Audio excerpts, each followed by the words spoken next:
this seems so impossible for me to do, I'm gonna show you how I did it.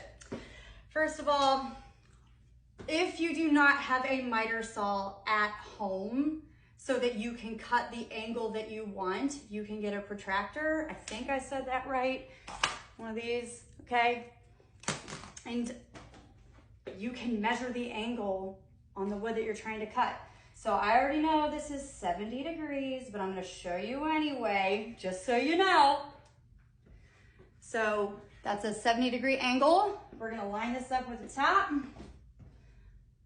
Boom. 70 degrees right there. So if you don't have a miter saw, here's how you do it with a circular saw. Now I'm gonna go get a piece of wood and I'm gonna draw the angle on the piece of wood using this handy dandy tool, and then I'm gonna cut it. And then I'm gonna show you how to chisel the wood. Now that I have this on here, I'm just gonna draw a line. We're gonna keep this simple. Boop, boop, boop.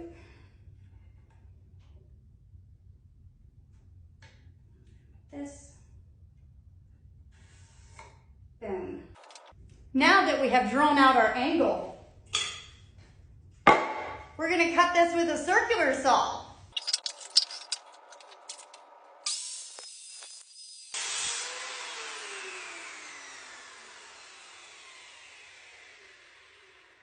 Whew, that was so hard.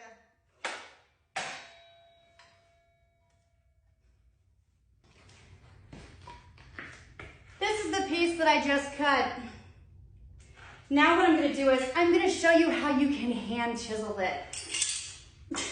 This is so ridiculous that I'm making this video. I mean, it's fine. So this is the original board as an example that I've shown in other videos on how I started to do it. So now let's go through and show you the whole thing. So I'm not gonna do a big piece like I did on this one, but you know what, screw it, why not? I'm gonna use this as the depth. And then what we're gonna do with the circular saw, we're gonna switch the depth of the circular saw. So I'm hoping you guys can see this piece right here. This is adjustable. So I pull up on this and it makes it so I can change the depth. So now we're gonna change the depth of this to 1 inch because this is a 2-inch thick board. Boom. Now we're gonna tighten this down.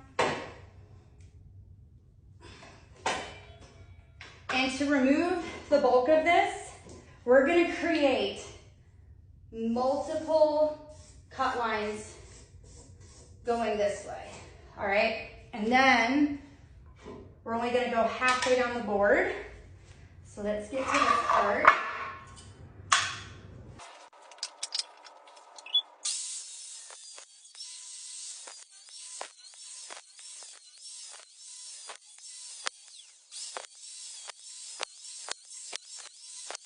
Now here is how you chisel it. And then you would chisel, where did you go?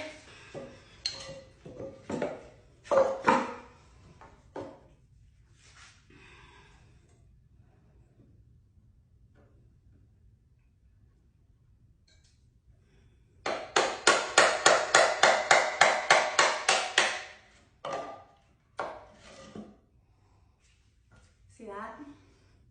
It's super easy.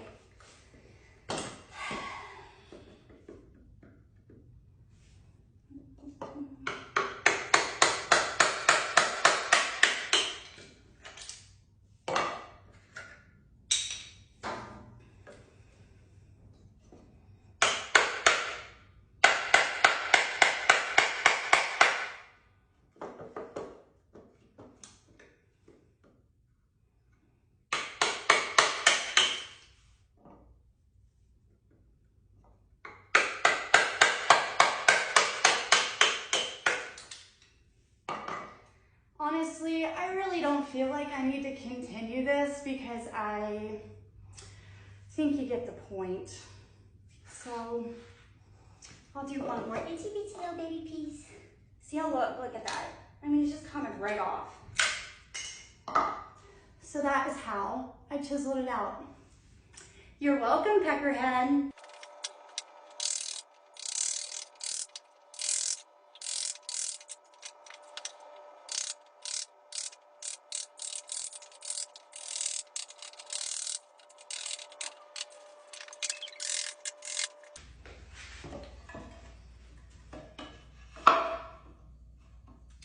That's how you make the locking pieces. Obviously, I would sand this down and clean it up a little bit more since this is just a demo. I'm not doing that. Now, let's go in real time back into the house. And I'm gonna line this up just for you so that you can see that I did it right. So I'm gonna keep this going and talking so you know I'm not jerking your chain as I'm adjusting this. Okay, so now we got this. Now this angle matches up over here perfectly, okay? That's simple. I'll even turn it this way. I got so much wood in here. All right, so you can see that cut matches there at the 70 degrees, and it also matches on the other side that I just chiseled. I decided I'd turn it all the way around because I checked the footage and you can't see it that well. So here, it matches perfectly on that side, and it matches, this is the chiseled side, and it matches on this side too. Or flip it like this, same thing, all right? Same cut line. That's how I did it. You can see here, this is a locking piece, this is also a locking piece. So on this side, it's like this, right? So then when you see it on the other side, I keep turning this damn thing. Okay, screw it. That's how it is on the other side. Okay, now that I've done the impossible, I'm gonna start building my big cross now. I just wanted to post this because, I don't know, I found your comment funny because I know you were trying to insult my intelligence, but maybe you should look at some of the other stuff that I have posted and built too. But yeah, that's all for now.